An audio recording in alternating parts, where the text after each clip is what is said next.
దాకా నేను చెప్తాను. దాని తర్వాత అధ్యక్ష ఆనాడు మా ప్రభుత్వం గ్రీన్ ఛానల్ ద్వారా మెచ్చార్జీల చెల్లింపు కావచ్చు మిగతా పనులన్నీ చేసినాం. 2014 నుంచి 7 సంవత్సరాల బకాయి పడితే అధ్యక్ష మన దసరా చెరువులకు గురుకులాలు తాళాలు వేస్తే కూడా గట్టిగా చెప్పి ముద్రకిచ్చో భయపెట్టో కిరాయిలు ఇచ్చి మేము నడుపుతా ఉన్నాం. ఇవాళ మీరు అడుగుతా ఉన్నా ఆడవాళ్ళు టీఆర్ఎస్ రాజుని భవనం ఉన్నదంటే ఆవిడ స్కూల్ శాంక్షన్ చేసి కిరాయి కొరకు భవనాలు పెట్టినప్పుడు ఎక్కడ మీరు సొంత భవనాలు ఏది కట్టారు? ఇలా మేము 216 స్కూల్స్కు ఇంటిగ్రేటెడ్ పాఠశాల పెరుగు కడుతున్నాం అధ్యక్ష. మీరు చెప్తా ఉన్నారు ఇలా ఎన్నికలకు సంబంధించి అధ్యక్ష సాక్షాత్ వాళ్ళ హరీష్ రావు గారు కాన్స్టిట్యూన్సీ సిద్దిపేటకు సంబంధించినటువంటి ఇవన్నీ కాదా? దాని తర్వాత కేటీఆర్ సంబంధించి మాట్లాడుతుంది. ఎందుకంటే వాస్తవాలు మాట్లాడే ప్రయత్నం చేసి వారు చదువుకున్నారు. ఎప్పుడు చదువుకున్నారు? కాంగ్రెస్ హయాంలో చదువుకోలేదా? గ్రామీణ ప్రాంతం నుంచి వచ్చి కరీంనగర్ చదువుకునే అవకాశాన్ని ఎక్కడికే వచ్చింది ప్రభుత్వ అధ్యక్ష. ప్రైవేటు పాఠశాలలు మాలే గవర్నమెంట్ పాఠశాలలు చదవలే. మీరు ఎలా ఈ పరిస్థితి నుంచి మాట్లాడితే బీసీల గురించి మాట్లాడతారు. బీసీ శాఖ మంత్రిగా బీసీలకు సంబంధించి ఏం జరిగింది ఏందో చర్చ చేయదలుచుకుంటే బరాబరు చేస్తాం. ఎస్సీ ఎస్టీ బీసీ మైనార్టీలకు సంబంధించి తప్పకుండా కాంగ్రెస్ ప్రభుత్వం స్వతంత్రం వచ్చినప్పటి నుంచి ఏడు వరకు అసలు గురుకుల కాన్సెప్ట్ ప్రారంభించింది పివి నరసింహరావు గారు.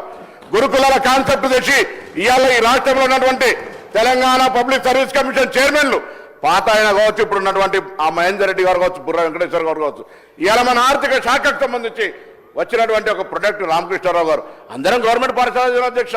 మీకు ఏం తెలుస్తుంది? కలుపువాలా గవర్నమెంట్ స్కూల్లో చదవలే. మీరు బీసీ ఎస్సీ ఎస్టీ హాస్టల్కి సంబంధించి చదవలే. మంత్రిగా ఉన్నారు హాస్టల్కి సంబంధించి ఇప్పుడేమట ఎవరిష్టి నుంచి దోహలాలు అవ్వటమట. ఈ పేపర్ కటింగ్స్ మీకు పంపిస్తే అధ్యక్ష ఒక్కొక్కటి చెప్పదలుచుకుంటే గంట సేపు చెప్పగలుగుతాం. ఇవాళ మీరు ఒక సొంత భవనం కట్టకుండా, ₹1 మెచ్చార్జీలు పెంచకుండా, ₹1 వాళ్ళకి ఇయ్యనటువంటి పరిస్థితులు ఉంటే క్వాలిటీ లేని ఫుడ్ మేము ఇవాళ నేమ్స్ లాంటి హాస్పిటల్ నుంచి డైటీషియన్ల దగ్గర సలహా తీసుకొని ఆఫీసర్లు అంతా ఎస్సీ ఎస్టీ బీసీ మైనార్టీ వేరు కాదు, 4 కూర్చొని ఒక మెనూ తయారు చేయాలని రాష్ట్రం మొత్తం ఒక మెనూ ఇచ్చి వాస్తవాలకు దగ్గరగా ఉండే విధంగా చేసినాం. గుడ్డ ₹5 ఉంటే ₹3 మీరు టెండర్ ఇస్తారు. ఓ పద్ధతి లేదు. సప్లై ఏమవుతుందో తెలియదు. ఇవాళ మీరు బట్ట కాల్చి మీద వారేసి విద్యార్థుల పేరు రాజకీయం చేస్తారు.